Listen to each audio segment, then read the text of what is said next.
ওঙ্কার বাংলা ডিজিটালে আজকের আবহাওয়ার খবর নিয়ে আমি সহেলি। দক্ষিণবঙ্গে গরম ও অস্বস্তি চরমে উঠবে। আগামী দুদিনে আরো তাপমাত্রা বাড়তে পারে বলেই আশঙ্কা আবহাওয়াবিদদের। আপাতত বর্ষার অনুকূল পরিবেশ নয় দক্ষিণবঙ্গে।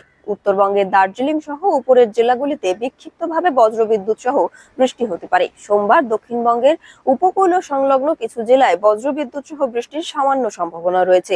বজ্রবিদ্যুৎ সহ বৃষ্টির পরিমাণ বাড়বে বুধবারের পর থেকে। আপাতত ভারী বৃষ্টির কোনো সম্ভাবনা নেই।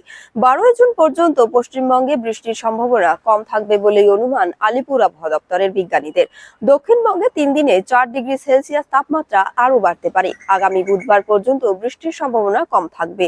বুধবার বিকেলের পর থেকে দক্ষিণের কয়েক জেলায় বজ্রবিদ্যুৎ সহ বৃষ্টির সম্ভাবনা রয়েছে এবং কলকাতায় আপাতত বৃষ্টির সম্ভাবনা কম। সপ্তাহান্তে বৃষ্টির সম্ভাবনা বাড়বে, কমবে তাপমাত্রা। তার আগে 2-3 দিনে তাপমাত্রা বেশ কিছুটা বাড়বে বলেই জানিয়েছে আলিপুর আবহাওয়া দপ্তর। এরকম আরো আপডেটের জন্য নজর রাখুন ওঙ্কার বাংলা ডিজিটালে।